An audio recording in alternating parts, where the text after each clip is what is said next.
Hey guys, welcome back to ArtosisCasts. We right now have the best non-Korean in the world, Mihu, going up against a real pro gamer Zerg in Com. All right. That first game that we had in this 9-game series of the Korea-China Invitational League, it was pretty darn one-sided. I think Mihu probably took a quick look at that replay, saw where everything went wrong with that fourth base being taken, and him unable to apply pressure. Really, one of the sad things about Mihu's build is he just happened to go 2 racks factory, and part of that was the Ling counter kind of slowed him down. But when you go for something that's 2 racks against Zerg into tech, that's very rough. If you go 2 racks tech, and they go 4th base, that would be like almost a hard counter because you actually don't have enough units to move out and put any pressure on that 4th base. Now, if it's a 3rd base that they have, the 2 racks factory is actually quite good because they're not going to be able to overwhelm you with 3 base economy. So yeah, it was a little bit unlucky from Mihu as well, right? So I don't think it's going to look like that over and over. Like, Com is a really strong Zerg player, as we all know. But I think Mihu can put up a much better fight than that previous game. So while Mihu walls in here on Vermeer and Com goes for his hatchery first, very standard openers both. I want to thank you guys for checking out ArtosisCasts. And of course, a big thanks to everyone who has signed up on the Patreon. That's patreon.com/Artosis. It's down in the description if you want to give it a little look-see. Thank you very much, guys. Super appreciated. Definitely excited about being able to fund some more matches and do some more work on this channel. And thank you for everyone for subscribing. Definitely something that you should do if you have not subscribed yet. Can you believe that a little bit more than half the people that watch these casts are not subscribed? Isn't that crazy? Oh my gosh. Do it, guys. I'll never let this channel die. Really, that is kind of my plan. There's a reason I made a Brood War only pro gamer channel of casts. First off, there's I don't want it to ever die. I want there always to be pro Brood War games to watch. It's like those are some of my favorite things to do every week. Like every week there's one KCM match and normally one Ultimate Battle match, and I know what day of the week that comes out on and what time. And I go watch those always, and then I have additional fun getting to cast all the pros over on my own channel as well. But yeah, wonderful game. Never gonna let it go away. So layer on the way, very standard stuff. Mihu, going around for a full scout to every position. Lucky for him, the ramp doesn't look like it'll likely be blocked. I mean, there's a small possibility, I guess, that those Lings get there and block it. That would be highly annoying because then he won't know if it's 2-hatch or 3-hatch. It's kind of weird to see him scout with only 1 SCV. Yeah, it looks like he'll just get up. My God. Yeah, I guess part of the reason he's able to do that is he only scouts the naturals. Oh, that's interesting. I feel like I just learned something about Mihu there. Because, all right, guys, so if you scout this natural and he happens to be going like a 9 pool with speed and you turn around and you didn't go up the ramp at all, you might actually die, but that would be probably the only scenario, right? Like where you will die for this scout pattern that he just did. But it looks like he has it timed out perfectly to get up the ramp before the Lings are going to be able to block it. Now, if the Lings do block it, you're in a tough spot because you don't know if it's 2-hatch or 3-hatch. You just assume 2, but it's never fun to not know. Now, back at Mihu's home, he's getting that academy as expected. +1 attack very quickly behind his wall. So this is going to allow him to have a very strong mid-game. Getting that quick +1 will give him, that extra firepower he really needs to steamroll through Mutalisks and Zerglings. So we'll see how many barracks he goes with this, because I've actually seen games where Mihu goes for the +1, but will only go like 2 or 3 barracks and tech up normally. And it's like, well, I'm not sure what the point is then. Because if you're getting the +1 but you're not moving out quickly, it's kind of like, okay, you bought that. It's not that +1's ever bad, but if you don't have that heavy pressure on the map, then it's like, okay, well, we're not doing too much at this point. So let's see how many barracks. Okay, going up to 3, and I think this will be the 4th. SCV in the way as per the usual. SCV in the way there too. He goes back to make it there. It goes in the way. Hey, fourth tries a charm. That's what playing Terran's like. All right, gets that fourth barracks down. Did do a scan to check the Mutalisk egg timing so he can build his turrets in plenty of time. He'll build them in just a second here. But yeah, it's going to be the 4 racks +1. And basically what he's waiting for is +1 to finish and range to finish. And by the time those finish, he should have somewhere in the vicinity of 20 Marines and like 3 medics or so, maybe 4. And then he has like basically critical mass for that moment in the game, right? That's if everything kind of goes normally and no one's like losing a bunch of units. And if you get that, you can kind of move out and feel pretty safe with your army. You can basically take fights if you micro well. Now the turret's finishing literally to the second as the mutas get there. My God, really, really good timing there from Mihu. Building more turrets as the mutas fly around. Has them up just in time as well. You can see how he staggers them. These get built first, second, third, fourth, because he knows how long it takes the mutas to fly everywhere. Very high level stuff there from Mihu. Calm in the meantime. Third base in that bottom right corner. So you can see the third base not as quick as it was in the previous game. And of course, no fourth base yet as well. Lings come in to help the mutas a little bit. Slightly annoying for Mihu, but not end of the world. Like he loses a turret, maybe a couple SCVs. But he'll just remake those. It's not a giant deal. Kind of puts the turret back a little bit, so it's a bit harder for the Mutalisks to harass this time. It won't be as good at defending, but better than not getting it up. The SCV is kind of being pushed over to the side. Looks like Calm is going to dive in again and go after turrets. This is going to try to force Mihu to stay at home. Mihu continuing to macro out of these racks. He doesn't have as many Marines as we really want to see. It's like 12 Marines, 3 medics, but they do have +1. And they do have range, so they're very, very strong. And of course, the mutas did take some damage as well when they were trading a bit for some of that damage. So let's see what Mihu gets done with this little Bioforce. Would love to see him reinforce pretty quickly with what he's making at the moment. Some more depots going up. The factory is underway. Back at Calm's base, just Mutaling being made. Hydral's Den at that third. And it looks like he does, sorry I missed that. It looks like he does pick off the Marines. Didn't move those back quickly enough. He did lose some extra mutas, though. So this is not really the end of the world. Mihu's not taking any damage during this time. He loses some Marines.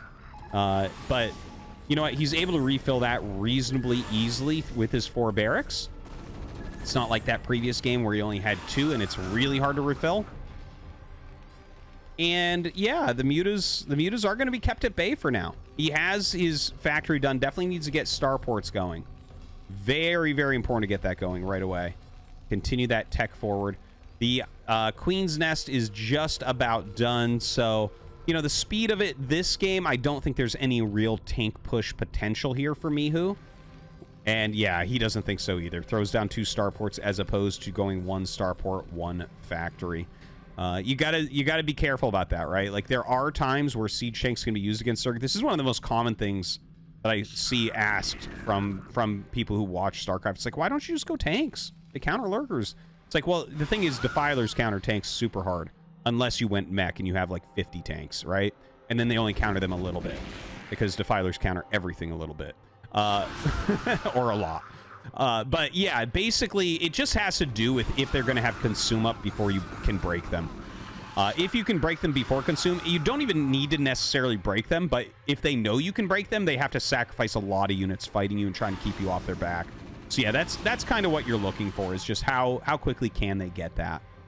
Now, the Mutalist's doing some great micro here. Picking off some units. They are going to get both of those medics. They're going to get all these Marines as well. Didn't get any upgrades for them this game, so they're not fighting quite as well as what we saw previously. But double starport is up. Should see the science facility getting started. There it is. 5th barracks as well. 38 SCVs. So a pretty solid economy here for Mihu. Has his double gas up as well. Going to want a second eBay. That's like the last building he's going to be missing before he expands. Some people go for 6 barracks as well. That is a possibility for Mihu if he wants to go heavier on the 2 base. Throws a bunker out in the front. That's kind of interesting. A little bit of a defensive play in case lurkers run up. You have to make sure you don't get contained. If you're going for a straight SK Terran with vessels and no siege tanks, if they get a bunch of lurkers in front, you oftentimes lose to that. You have to make sure they're unable to do that. So he might be feeling a little bit nervous about a bunch of lurkers coming up and containing him. The bunker would zone them enough that you actually have room to make some different moves. So right now, lurkers are coming down. Mihu stims down with a single marine and scouts them. And up come the lurkers. Right, goes down and picks one. Ooh, that's 5 lurkers firing. He does pull back very smartly there. Double science vessel on the way. No irradiate as of yet. Definitely going to want to get into that. You can see that Com is trying to kind of bully back these Marines a little bit. Moving lurkers into position. Leapfrogging them forward a little bit. Ooh, that was a good volley right there. That was an excellent, excellent volley right there. But that was a good snipe from Mihu. Good attempt. Sacrifices some mutas to make sure he can get the hits with the lurkers. And more coming out. Ooh, this is much better for Mihu this time. Much, much better. So the mutas are almost all gone. And only 2 lurkers remain up here. 2 lurkers, not a problem. You can bust this easily. And as soon as you see the mutalist count drop significantly, you can start thinking about dropships. One of the most important things for Zerg in the mid-game is utilizing the saved mutalisks for anti-dropship play.